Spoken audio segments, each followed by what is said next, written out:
네, 이제 개장 후 1시간이 됐습니다. 오늘 시장, 코스피, 코스닥 양시장 모두 보합권에서 등락을 반복하다가 코스닥 지수 쪽으로 상승 탄력이 조금 더해지는 분위기입니다. 그럼 오전장 전략은 또 어떻게 세워야 할지 저희가 전해드리겠습니다. 지금부터는 레몬리서치 김민수 대표와 함께하겠습니다. 안녕하세요. 안녕하십니까. 네, 오늘 선물 옵션 동시 만기이기도 하고 밤에는 또 미국에서 소비자 물가 지수도 발표가 되고 시장 포인트들 어떻게 잡아가야 될까요? 네, 만기일인데 너무 긴장해서 보실 필요도 없을 것 같고요. 네. 어제 시장이 좀 밀리다 보니까 오늘 또 무슨 일이 일어나지 않나라는 생각은 하실지 모르겠는데 어제 장중에 외국인들 선물 매도가 강화되다가 막판엔 또 많이 줄였죠. 그런 식으로 어떤 선물 동향에 따라서 또 출렁일 수밖에 없는 운명의 흐름들인데 이게 시장의 추세를 바꾸거나 시장에 큰 변화를 가져올 만큼의 압박은 아니라고 보게 되면은 그냥 오늘은 그런 날이구나라고 생각을 해야 될 것 같고요.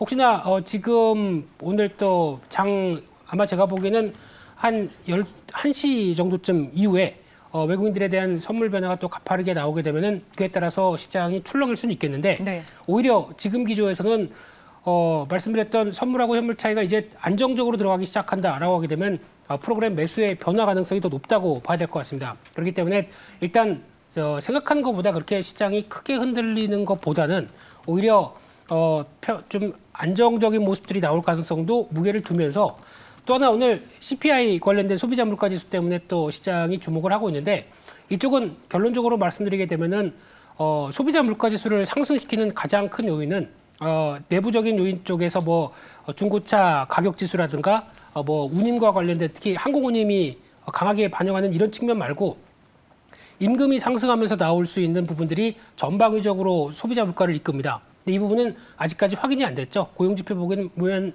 확인이 안 됐습니다. 그런 상황이다 보니까 아마 지금 이걸 가지고 CPI가 급등해서 연준이 어떤 정책을 변화시킬 것이다 라는 부분들은 조금 앞선 생각 같고요. 네. 그렇기 때문에 그리고 또 게다가 소비자 물가 지수나 물가 안팎이 크다는 거 저희가 다 알고 있습니다. 그래서 아주 서프라이즈한 숫자만 나오지 않는다고 하게 되면 시장이 인정하는 정도라고 해석해야 될 것 같고요.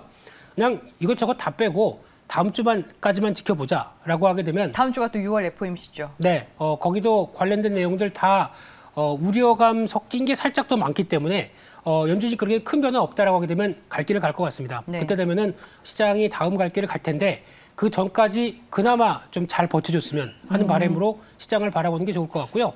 지금은 그 이후의 전략들을 짜는 게 좋겠다라고 하게 되면 그동안 좀 정체되면서 좀 하방 압력 받았던 종목들 같은 경우 대표적으로 경기 민감주들도 마찬가지죠. 가격 메리트 나오는 종목들은 살짝 담궜다가 그 이유를 생각해보자라고 하게 되면 그나마 나은 전략이라고 생각됩니다. 네, 알겠습니다. 이벤트들이 조금 지나고 나면 시장이 불확실성 해소 측면으로 접근하는 부분이 있는지도 지켜봐야 할 것 같습니다. 네, 그러면 이제 오늘의 특징 업종으로 들어가 보겠습니다. 어제 여행이랑 항공주들이 강했는데 네. 오늘 또 그 분위기를 살짝 이어받는 듯해요. 네. 항공주 쪽으로 볼까요, 오늘은? 네. 네, 항공주 쪽에서 약간 LCC 쪽이 어제부터 탄력이 강화되고 있고요. 네. 이제 여행 가는 것 같습니다. 이제 당장 티켓만 있으면 여행 가는 분위기로 지금 시장이 반응하는 것 같은데 네. 그만큼 많이 억눌렸던 게 이런 현상이 아닌가 싶은데 이럴 때일수록 또 하나 주의 깊게 보셔야 될 부분들이 지금 LCC 업체들이 일단은 쉽게 말씀드리면 지금부터 예약을 받겠죠. 예약을 받다 보니까 예약 받은 금액을 이제 현금화해서 어느 정도 또 돌릴 수 있는 분위기는 나올 수 있습니다. 그만큼 강한 예약이 나올 수 있는가가 이제 첫 번째 이유고요. 두 번째는 이제 그러면 그 회사를 운영시키기 위한 여러 가지 비용들이 들어갈 텐데 그 정도의 현금을 충분히 갖고 있느냐에 대한 흐름들도 하나 확인을 해야 될 텐데 네. 지금 한 1, 2년 동안 어떻게 보면은 그 전부터 코로나19 전부터도 약간 좀 부진하기 시작했었죠. 그러다 보니까 지금 관련된 어떤 한 1, 2년 사이에 나왔던 실적의 압박과 자본금 동향을 보게 되면 지금 잘못하게 되면 하반기 때 유상증자나 아니면은 자본금 확충을 위한 여러 가지 노력이 필요할 수밖에 없다라고 하게 되면 지금 올라가는 거를 이제 더 간다라고 생각해서 덜컥 사는 것은 좀 바람직하지 않을 것 같습니다. 그렇기 때문에 일단 갖고 계신 분들이 영역 같고요. 갖고 계신 분들도 한 번쯤 수익 실현하는 게 좋지 않을까라고 바라보고 있는데 그런 관점 쪽에서 그나마 대한항공으로 집중하는 게 맞다고 봐야 될 것 같고 그전에 말씀드렸던 한국공항 같은 경우는 여전히 지금 기준으로 약간 올라왔어도 조정 시에는 계속 관심 있게 봐야 될 이유가 자산 대비해서는 여전히 싼 부분들 그리고 또 이런 쪽 같은 경우는 충분히 공항 서비스가 활발히 될수록 오히려 더 실적에 대한 흐름들은 양호해진다는 관점 쪽에서 이 정도로만 한정적으로 봐야 될 것 같습니다. 네, 알겠습니다. 대한항공과 한국공항 얘기해 주셨고 한국공항은 또 심지어 최근에 신고가 흐름입니다. 네. 그럼에도 불구하고 좀 저평가 매력이 아직 존재한다라고 얘기를 해주셨습니다. 항공주 얘기를 해주셨으니까 저희가 또 볼만한 종목이 있어요. 이스타항공을 노리고 있는 하림과 쌍방울 오늘 두 종목이 모두 다 또 급등을 하고 있더라고요. 네. 일단 이 관련돼서 이스타항공이 하림 같은 경우는 또 인수를 부정적으로 보았던 어떤 내부적으로는 현상인데 주가는 또 올라갑니다. 네. 근데 이제 쌍방울이 좀 더 적극적이라고 봐야 될 것 같고요. 자회사 광림과 함께 몇 개 회사와 함께 이스타항공을 인수하기 위한 여러 가지 노력을 좀 더 많이 하면서 특히 이스타항공을 보게 되면 중국 쪽에 좀 강점이 있는 항공사였었죠. 그러다 보니까 그쪽 노선과 함께 뭔가 어떤 컨텐츠 항공과 관련된 쪽도 노려보겠다. 뭐 이런 무슨 얘기인지 잘 모르겠습니다만 그런 쪽으로도 기사가 나오기 시작을 하는데 근데 쌍방울 같은 경우 흐름을 보게 되면은 아마 제가 보기엔 이스타항공이 생각보다 돈이 더 많이 들어가야 될 수도 있습니다. 비용이 더 많이 들어갈 수도 있는데 지금 갖고 있는 어떻게 보면 쌍방울이 이제 자본 배치라고 그러죠. 지금 갖고 있는 자산을 여러 가지 효율적으로 정리하고 이를 또 이스타항공을 인수할 때 나올 수 있는 비용과 아직 항공업에 대해서 전혀 이해가 높다고 보긴 힘들겠죠. 그런 신사업에 들어갈 수 가면서 이어지는 모험과 어떤 이런 기회 요인들이 크다고 보기에는 좀 제가 보기엔 자금 소요가 더 많을 수 있겠다라고 봤었을 때 그냥 시장에서 움직이는 시세만 보고 쌍방울을 들어가기에는 좀 어렵다라는 쪽으로 바라보셨으면 좋겠고요. 그런 관점 쪽에서 봤을 때는 차라리 의류 쪽에서도 좀 대박에 대한 정책을 보는 게 좋지 않을까라는 쪽에서 너무 시세만 보지 말자 이렇게 말씀드리고 싶습니다. 쌍방울을 그러면은 그 이스타항공 인수 이슈뿐만 아니라 의료주로도 접근을 해볼 수 있는 건가요? 네, 요즘 의류주 쪽에서 어떤 두각을 나타내는 몇몇 업체들이 있죠. 네. 대표적으로 뭐 FNF는 마찬가지고 당연히 실적에 대한 기대감이 높은 상황들이고 어제는 보다 보면은 신성통상 또 주가가 급등을 하는 경우가 나왔죠. 이런 쪽 같은 경우도 아마 그냥 탑10 브랜드에 대해서만 시장이 생각하는 것 같은데 신성통상이나 또 신원 같은 경우도 마찬가지입니다. 중남미에 OEM 공장이 있다 보니까 이를 통해서 미국으로 들어가는 루트가 뚜렷이 나오면서 실적에 대한 변화도 같이 이끌어낸다고 하게 되면 이런 변화들도 아마 이용은 충분히 할 수 있지 않을까라는 생각은 들고 있는데 하지만 이제 의류 관련된 섬유 의복 쪽도 지난번에도 강조드렸던 것처럼 브랜드력이 상당히 중요하다라고 하게 되면 브랜드 갖춰서 어느 정도 뚜렷한 성과를 나오는 회사들 대표적인 우리 국내 회사들이 몇몇 있죠. 그런 어떤 FNF를 비롯해서 뭐 휠라홀딩스 이런 쪽의 종목들 빼고는 지금은 어느 정도 단기적으로 부담을 갈 수 있는 영역들도 좀 있기 때문에 너무 고점에서 잡지 말자란 쪽으로 섬유 의복도 바라봐야 될 것 같고요. 그런 측면이라고 하게 되면 또 하나 1분기 실적이 약간 주춤했다가 이제 다시 2분기부터는 괜찮아질 수 있을 쪽이 화승 관련된 쪽이라고 생각됩니다. 예전부터 말씀해 주셨잖아요. 네, 화승 엔터프라이즈나 이런 종목들 같은 경우도 충분히 변화 가능성이 더 높기 때문에 이런 쪽으로 약간 선회해서 보는 게 좋을 것 같고요.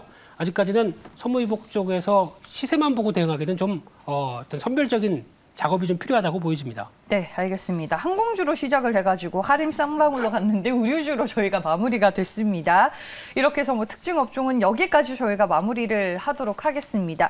특징 종목을 봐야 되는데 시청자분들 그리고 투자자분들이 어제 장마감 이후로 가장 궁금해하실 종목이 좀 만도가 아닐까 싶습니다. 장마감 이후로 공시를 통해서 ADAS 부문의 물적 분할을 발표를 했습니다. LG화학과 에너지솔루션 사례와도 또 비교를 해볼 수 있을 것 같은데 일단은 ADAS 사업의 가치가 좀 희석될 수 있다라는 점에서 오늘 주가는 단기 급락이 큰 것 같아요. 네, 참 보면서 안타깝습니다. 네. 가만히 둬도 될 텐데 왜 이런 분할 결정을 통해서 시장의 불확실성을 키우는지 네. 개인적으로는 좀 많이 아쉽고요. 근데 지금 만도를 바라보면서 드는 느낌은 그만큼 시장에서 뭐 쉐시 사업부도 있고 나머지 부품 사업부도 있는데 그중에서 ADAS 사업부라고 하는 자율주행 관련된 사업부를 얼만큼 더 기대감이 높았느냐라는 부분들이 여기서 나타난다고 봐야 될 것 같고요. 그러다 보니까 어떻게 보면 시장의 핵심 동력을 물적 분할을 통해서 밑으로 둔다라는 얘기는 일단 이를 통해서 앞으로 IPO를 통해서 떨어져 나갈 수가 있기 때문에 그 만도에 대한 입지가 많이 위축될 수밖에 없겠죠. 그런 불안감들이 같이 나오고 있는데 이 부분에 대해서 어제 나왔던 여러 가지 Q&A를 보다 보니까 네. 확실하게 뭐 대답을 잘 안 하는 것 같습니다. 그러니까 IPO 가능성에 대해서도 두리뭉실하게 얘기하는 부분들이 좀 있는 것 같아서 이런 부분들이 아무래도 불확실성을 좀 키우는 요인들이 아니었나라는 생각 때문에 조금 아쉽다고 봐야 될 것 같고요. 그래서 아마 단기적으로는 좀 더 어떤 이런 부분들이 가시화되기 전까지는 추가 하락 가능성은 있다고 봐야 될 것 같습니다만 그래도 정리가 되면 만도의 경쟁력은 아직 그렇다고 해서 다른 회사가 아니기 때문에 그 관련된 부분들은 여전히 경쟁력적으로 남아있겠다는 쪽에서 안정되기를 바라야 될 것 같고요. 네. 그런 관점 쪽으로 봤을 때 차라리 아예 지주사의 그 점 쪽으로 바라본다라고 하게 되면 한라홀딩스가 더 낫지 않나 싶습니다. 만도부터 한라까지 갖고 있고 또 보다 보니까 골프장도 있더라고요. 이 회사가 제주도에 23개의 홀인가요? 이 정도 갖고 있는 골프장도 있다 보니까 이런 정도 같이 받게 되면 차라리 그게 더 낫겠다는 생각들인데 일단은 만도는 지금 추가적인 시장의 안정세 보고 난 다음에 어떤 대응을 결정해야 되지 않을까 싶습니다. 당분간은 좀 주가 변동성과 함께 불확실성이 있을 수 있겠다. 네. 그럼 기존에 보유하고 계신 분들께서는 일단은 이 소나기가 피해 가기를 계속 기다리는 수밖에 없는 거예요? 제가 보기에는 네. 갖고 계신 물량은 일단 보유하시거나 네. 아니면 살짝 줄이셔서 다시 추가적으로 밀릴 때 그를 다시 채우는 전략들이 좋지 않을까 생각되고 있고요. 네. 단기적으로 이런 식으로 나온다고 하게 되면 어떤 전략 차이가 되게 힘듭니다. 근데 아마 네. 다시 한번 한 6만 4천 원대, 3천 원대 부분 중심으로 한번 또 바닥 따지기가 나올 수 있겠다라는 관점은 생각이 들고 있는데 약간 좀 떠 있는 상황들이죠. 그런 관점 쪽에서는 볼 수 있는데 좀 더 시장을 다독이는 회사의 좀 변화를 좀 기대해야 될 것 같고요. 그렇지 않은 이상은 지금 쪽에서는 어느 정도 최근에 나왔던 변화를 그대로 가져가기에는 아직은 좀 부담스럽다라는 쪽으로 바라보고 있고요. 차라리 지난번에 아까 말씀드렸던 한라홀딩스 같은 경우가 오히려 더 최근에 부각을 받으면서 움직이는 자리다라고 하게 되면 오히려 차라리 이쪽도 추가로 신규 매수하는 것도 낫지 않을까라는 생각인데 네. 만도에 대어서 이쪽을 또 산다. 이것도 참 어렵죠. 맞아요. 그렇기 때문에 네. 일단 변동성이 좀 줄어드는 측면들 이쪽을 확인하셔야 될 것 같습니다. 주가가 딱 반등하는 좋은 시점이었는데 아쉬운 공시가 나온 것 같습니다. 저희가 ADAS 부문 물적 분할 발표와 함께 만도 그리고 한라홀딩스에 대한 투자 의견을 들어봤습니다. 마지막으로 오늘의 공략주를 들어볼까 합니다. 어떤 종목일까요? 네, 시장이 조금 어지럽다 보니까 보통 그런 얘기가 있죠. 고배당주는 여름에 사라. 네, 그래서 배당주 관련돼서 그래도 한번 실적과 여러 가지 체크해볼 만한 종목이 없을까? 추워질 때 사는 게 아니고 더워질 때 사야 되는 거군요. 그렇죠. 예, 더워질 때 샀다가 추워질 때 팔면 되겠죠. 네, 네. 그래서 관련돼서 최근에 이슈가 좀 될 수 있는 삼성카드 같은 경우 제격이지 않나라는 생각이 들고 있는데요. 네. 특히 컨택트 관련주 쪽으로도 볼 수 있죠. 기존에는 어떤 온라인 그 전자결제 쪽으로만 이어지다가 이제 오프라인 쪽으로 어떤 신용카드 사용이 늘어나고 있다. 네. 쪽에 대한 흐름들이 나오고 있는데 4월 달까지 카드 승인 실적을 보게 되면은 한 18% 늘어나면서 3개월째 증가가 되고 있죠. 이런 쪽으로 보게 되면은 어떤 카드 사용액과 함께 늘어날 수 있는 볼륨은 좀 더 커질 수 있다고 보여지고 있는데 그런 관점에서 또 카드사의 또 하나의 중요한 자산이 대출입니다. 대표적으로 뭐 현금 서비스라든가 카드론 이런 거 잘 안 써보셨으면 모르겠는데 써보시게 되면은 일단 뭐 비싼 이율이지만 급할 때 또 사용하다 보니까 최근에 또 가계 대출이 늘어나던 모습들 쪽에서 계속 수요는 늘어난다고 봐야 될 것 같고요. 그런 쪽에서 물론 기존의 최고 이율이 어떤 좀 계속 내려오다 보니까 약간 부담은 있다고 하더라도 여전히 수요가 늘어난다는 관점 쪽에서는 하나의 중요한 변화 같다고 봐야 될 것 같고요. 그런 쪽으로 봤을 때 지금 올해 실적 나올 거 대비해서 한 8배 수준 그리고 또 PBR 0.6배 수준 이 정도면은 큰 부담이 없을 걸로 보여지고 있고요. 배당 수익률 5%대 정도라고 하게 되면 다시 최근에 나오고 있는 또 소비재 관련된 쪽에서 그나마 이제 또 순환매가 도를 때 또 한 번의 변화가 나올 수 있겠다는 쪽에서 지금 가격대 부분 정도면 큰 무리가 없지 않을까 생각되고 있고요. 네. 그래서 아마 추가적으로는 직전 고점대를 살짝 넘어가서 아마 다음 저항대로 보여지는 38,500원대 정도까지는 일단 목표가로 보시면서 대응하셨으면 좋겠습니다. 네, 배당 매력이 강점이다라고 얘기를 해주셨습니다. 손절 가격은 얼마로 잡으면 좋을까요?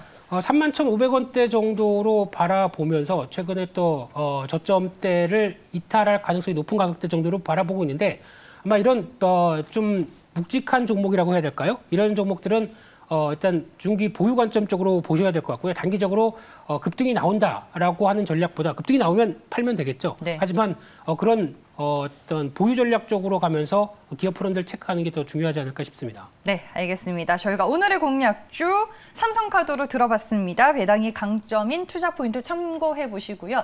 배당 얘기를 하시니까 네. 배당주로서 금호석유를 또 물어보십니다. 왜냐하면 어제 이제 금호석유가 좀 많이 핫했었잖아요. 네. 외국계 증권사와 국내 증권사들의 좀 시각이 많이 엇갈리는 것 같습니다. 역시나 그 석유화학 업종에 대한 그 피크아웃에 대한 논란. 네. 김민수 대표님께서는 어떻게 보세요? 결론적으로 딱 한마디만 드리게 되면 지금 가격대는 매수입니다.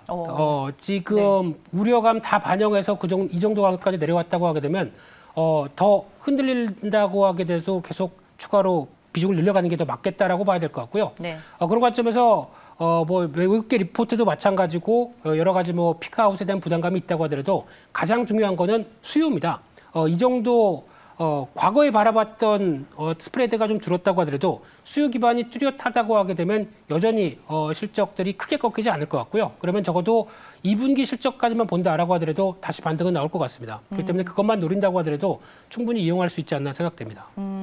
알겠습니다. 다행히 오늘은 좀 반등을 하고 있는데 충분히 매수가 가능한 구간이기는 하다라고 네. 말씀을 해주셨습니다. 석유화학 쪽 관심 있게 보고 계신 분들 혹은 금호석유를 이미 많이 보유하고 계시는데 최근에 주가가 좀 떨어져서 걱정이었다라고 생각하시는 분들은 추가 매수도 고려해볼 만한 시점이다라고 의견을 주신 것 같습니다. 네, 오늘 시장에 대한 전략 모두 세워봤고요. 지금까지 레몬리서치의 김민수 대표와 함께했습니다. 고맙습니다.